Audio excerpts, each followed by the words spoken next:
അല്ലാഹു സുബ്ഹാനഹു വ തആല നമുക്ക് കനിഞ്ഞരുളിയ പവിത്രമായ റമളാനു ശരീഫിലെ റഹ്മത്തിന്റെ 10 ദിനരാത്രങ്ങൾ നമ്മളോട് വിട പറഞ്ഞു. അല്ലാഹു സുബ്ഹാനഹു വ തആല റഹ്മത്ത് കൊണ്ട് അനുഗ്രഹിച്ചവരുടെ കൂട്ടത്തിൽ നമ്മെ ഉൾപ്പെടുത്തുമാറാകട്ടെ.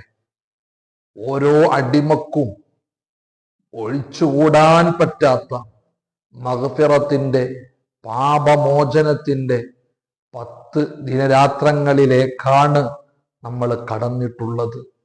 പ്രിയപ്പെട്ട സ്നേഹനിധികളായ കൂട്ടുകാരെ, അല്ലാഹു സുബ്ഹാനഹു വ തആല പവിത്രമായ ഖുർആൻ ശരീഫിലൂടെ നമ്മളോട് പഠിപ്പിച്ചു തന്നത് തന്നെ നിങ്ങൾ എല്ലാ നിലക്കും അള്ളാഹുവിനോട് പാപമോചനം നടത്തുക. കാരണം പാപമോചനം നടത്തുന്നവരെ അള്ളാഹുവിന് വല്ലാത്ത ഇഷ്ടമാണ്. അള്ളാഹുവിനോട് പൊറുക്കലിനെ തേടിയാൽ അത് അള്ളാഹുവിന് ഭയങ്കര ഇഷ്ടമാണ്.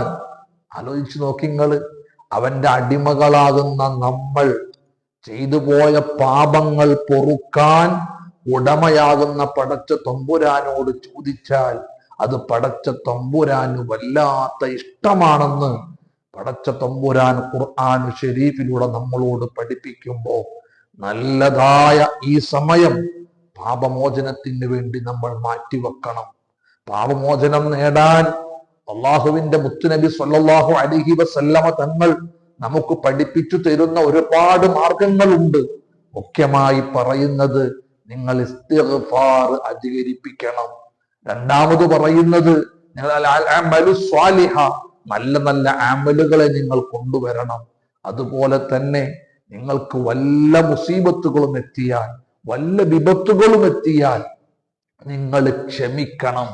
ഈ സ്വഭാവങ്ങളൊക്കെയും നിങ്ങളുടെ ജീവിതത്തിൽ നിങ്ങൾ കൊണ്ടുവന്നാൽ, ഇസ്തിഗ്ഫാർ അധികരിപ്പിക്കുന്നവരായി, നല്ല നല്ല അമലുകൾ ജീവിതത്തിൽ കൊണ്ടുവരുന്നവരായി, വല്ല വിപത്തും വന്നാൽ ആ വിപത്തുകൾ ക്ഷമിക്കുന്നവരായി നമ്മുടെ ജീവിതത്തിനെ മുന്നോട്ട് കൊണ്ടുപോയാൽ അവന് അള്ളാഹുവിന്റെ മഗ്ഫിറത്ത് നേടിയെടുക്കാൻ സാധിക്കുമെന്ന് ഹബീബായ മുത്തുനബി സ്വല്ലല്ലാഹു അലൈഹി വസല്ലമ തങ്ങൾ നമുക്ക് പഠിപ്പിച്ചു തരുന്നുണ്ട്. പാപമോചനം നേടിയെടുക്കാൻ ഈ മാസം അള്ളാഹു നമുക്ക് എല്ലാ നിലക്കും മുതൽ കൂട്ടാക്കി തീർക്കുമാറാകട്ടെ.